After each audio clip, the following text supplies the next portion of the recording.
A 22-year-old woman walked just a few blocks from a party to her home, but she never made it inside.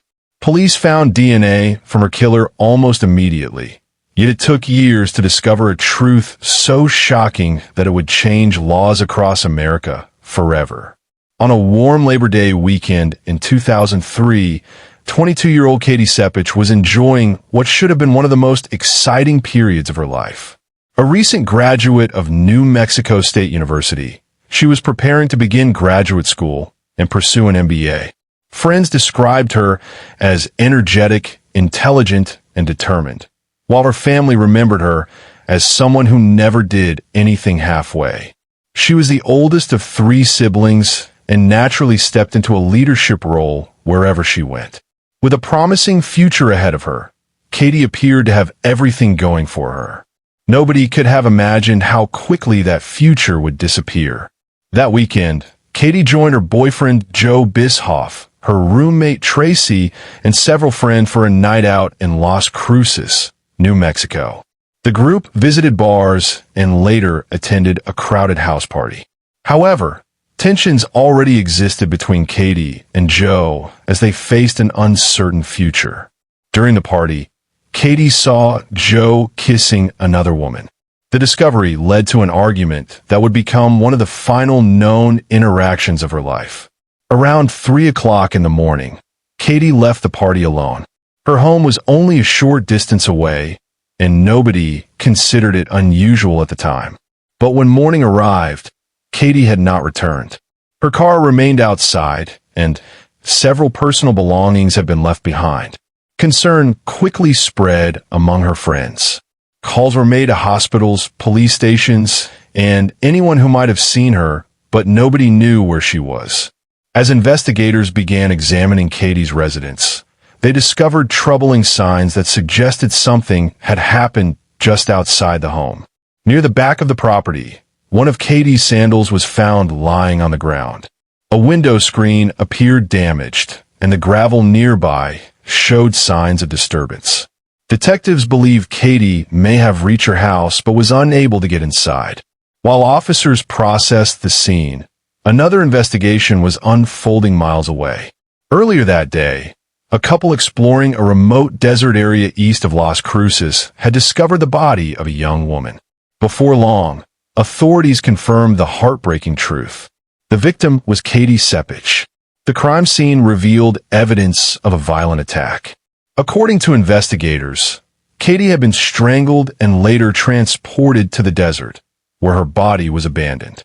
The location where she was found showed no signs of a struggle, indicating the attack had occurred somewhere else. Detectives also recovered a critical piece of evidence. Beneath Katie's fingernails was DNA from the person responsible. It suggested she had fought desperately during her final moments. For investigators, the discovery offered hope. If the DNA belonged to someone already known to law enforcement, the case might be solved quickly. Unfortunately, the database returned no matches. With no immediate DNA lead, detectives focused on those closest to Katie. Attention soon turned toward her boyfriend, Joe Bischoff. He had argued with Katie shortly before she disappeared and was among the last people known to have seen her alive. Suspicion increased when he refused to provide a DNA sample, leading many people to believe investigators had already found their prime suspect. The investigation remained focused on Joe for months. His decision to leave town shortly after Katie's death only fueled speculation. Eventually, Joe agreed to provide a DNA sample. The results changed the direction of the case completely. His DNA did not match the evidence recovered from Katie. Once again, investigators were left searching for answers. Years passed without an arrest. Then investigators received an unexpected break from an entirely separate case. Just weeks after Katie's murder, 2 female students in Las Cruces had called 911 after a man entered their apartment carrying a knife. Police arrested the intruder, a man named Gabriel Avila. At the time, no connection was made to Katie's case. However, after later being convicted in another matter, Gabriel was required to submit a DNA sample. When that sample was entered into the system, investigators finally received the answer they had been waiting years to hear. The DNA matched the evidence from Katie's murder. The discovery stunned investigators. Gabriel Avila was not someone Katie knew. Friends, family members, and acquaintances had never heard his name before. Detectives soon uncovered additional evidence linking him to the crime, including property belonging to Katie and information connected to the vehicle he had owned at the time. Faced with overwhelming evidence, Gabriel eventually confessed. According to his account, he encountered Katie while she was trying to get into her home after leaving the party. What began as a brief interaction quickly escalated into a violent attack.